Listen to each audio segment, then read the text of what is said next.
Hello, my name is Marla Benitez. I'm the third speaker for Chapter 3, and I will be discussing Steps 4 and 5 and the process for planning and preparing the spoken and written messages. In Step 4, adapt the message to the audience's needs and concerns. Adapting your message to fit the specific needs of your audience is key in delivering a successful presentation. Adaptations include focusing on the audience's point of view and communicating ethically and responsibly.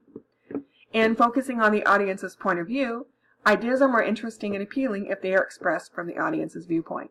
Developing a you attitude rather than a me attitude involves thinking in terms of the other person's interests and trying to see things from their point of view.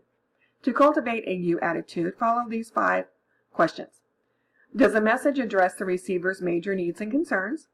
Will the receiver perceive the ideas to be fair, logical, and ethical? Does the message promote positive business relationships, even when the message is negative?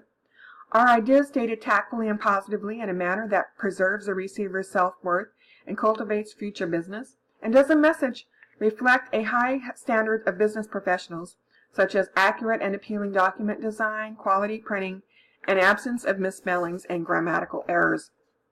Addressing these questions prior to starting your presentation lets the audience know that you understand them and that their point of view mattered as you crafted your message.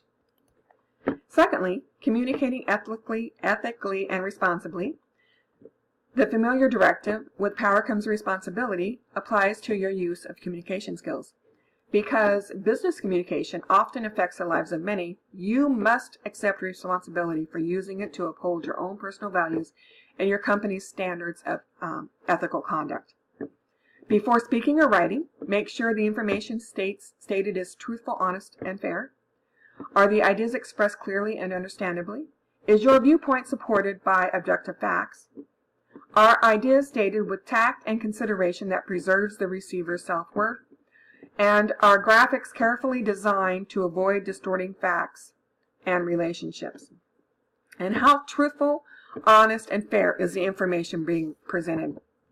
It is possible to be an effective communicator and yet be an unethical communicator. A common term used in political and corporate circles about communication that always attempts to put the candidate or corporation in the best light is spin.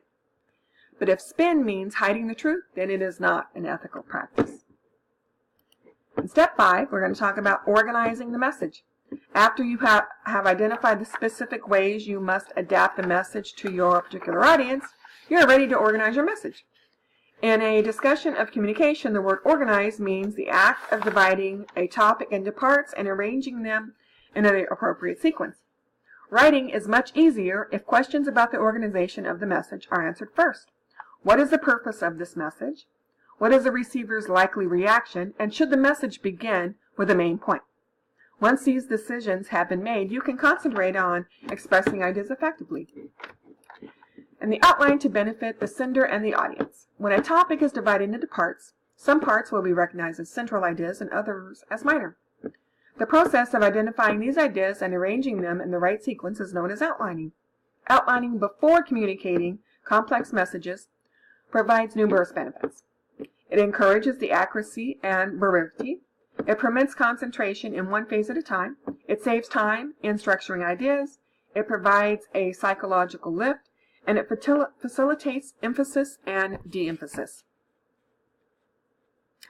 Starting to create a presentation in a PowerPoint before you have your key points and logical flow worked out is like a movie director hiring actors and starting to film before he has the script in hand.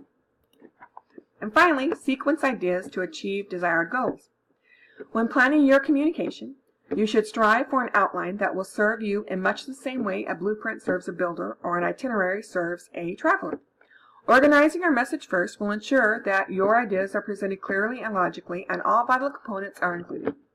To facilitate your determining an appropriate sequence for a business document or a presentation, follow this 3-step process. What is the central idea of your message? Think about the reason you are writing or speaking. What is the most likely audience reaction to your message? Ask. If I were the one receiving the message, what would my reaction be? And in view of the predicted audience reaction, should the central idea be listed first in the outline, or should it be listed as one of the last items? When a message begins with a major idea, the sequence of ideas is called deductive. When the message withholds the major idea until an accompanying detail and explanations have been presented, that sequence is called inductive. Consider the audience to determine whether to use an inductive or a deductive sequence. If an audience might be antagonized with the main idea in a deductive message, lead up to the main idea by making the message inductive. And remember, organizing your message first will ensure your ideas are presented clearly and logically, and all vital components are included. And this concludes my portion of the Chapter 3 PowerPoint presentation. Thank you for your time.